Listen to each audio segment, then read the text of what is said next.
Hey, hey, hey, I'm your girl, your cousin, your sister, your niece, your neighbor, your friend, Terry Joe, and this is the Wife's Circle. Hey, Bubble Kitty and Thundercats, how are you today? I pray this is turning out to be a wonderful day for you. Now, listen, honey, we have been weathering the storm down here in Tennessee. Ice and snow and trees falling, power lines falling, but God has sustained us over here in God. We thank you. So listen, we're still continuing our conversation on dating and marriage after the age of 40. Stormy O. Martin wrote in her book, Power of a Praying Woman, on how we need to forgive ourselves for having unrealistic expectations. Baby, listen. So, when we come into a relationship with expectations, we come in with this ideal of, oh, this person's going to be great and this person's not going to fail me. I'm not going to have the same experiences that I had the first time, and everything is just going to be fantastic. And then we wake up from that beautiful dream because life starts happening. These unrealistic expectations can quietly strain your relationship. It can literally choke the life out of you just slowly. And the goal isn't to stop having expectations in your dating life and in your marriage, but it is to put them in a healthy, life-giving order in your life. One, we have to identify the source of the expectation. Ask yourself, where did these expectations come from? Are they from past relationships, social media, family patterns, unmet needs? So you have to really look at where you are being fueled. So this is what you can do is you need to become more aware, self-aware, because awareness will give you power. Once you recognize the source of where the expectations are coming from, you need to replace those expectations and assumptions with clarity and maturity to keep you from becoming disappointed. You need to communicate exactly, clearly, kindly, carefully what you want. Don't assume that your partner should just know it. Girl, if you like avocados and you think he should like them just because you like them, no, that's unrealistic. What you need to do is be honest. Simply ask, do you like avocados? If he says no, I detest them. Be okay with that.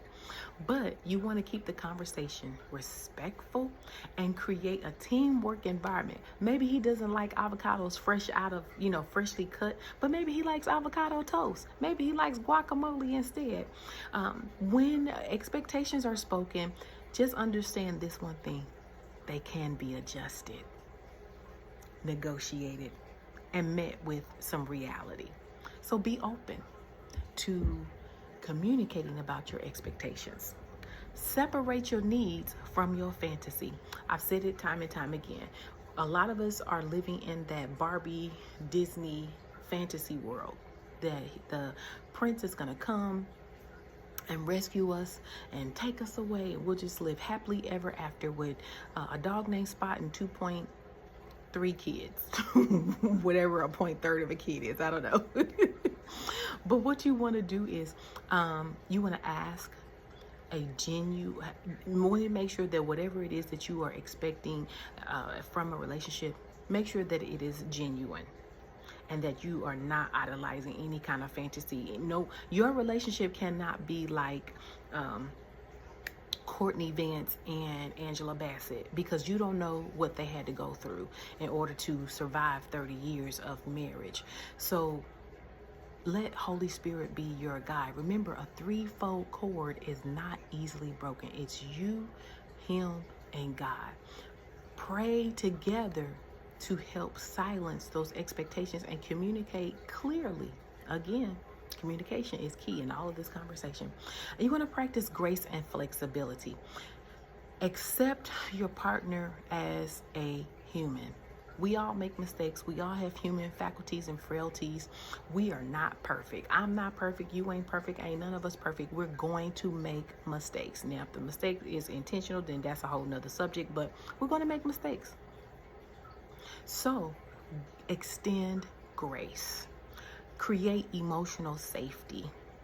And when perfection is released, appreciation and gratitude will flow naturally. So that's what you need to do, is extend grace and be flexible. Last but not least is replace control with growth goals. You know, some of us like to be in control of everything. Unrealistic expectations often leads you to controlling the outcome. Sis, let the reins go. Let him lead and you follow.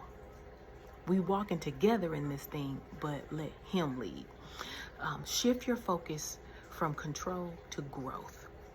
Communicate, have effort, conversations of effort, do things that require effort, honesty, and healing. This builds relationships that will evolve instead of one that breaks under pressure. So listen, the bottom line is unrealistic expectations, they don't have to ruin your relationship. It's going to require you to soften your heart, soften your tone, soften things about you, which is something that I'm working towards and working on, and season your words with grace. Or one thing I like to say is apply honey. Honey makes everything sweeter. So this helps you to become more spiritually mature, emotionally mature, have deeper understanding, and a lasting connection with your boo. I hope this helps you throw out those fantasies and be realistic about what's happening in your love life. I'm your girl, your cousin, your sister, your niece, your neighbor, your friend, Terry Jo. And this is The Wife's Circle. Have a great day on purpose. Boo Boo Kitty and Thundercats.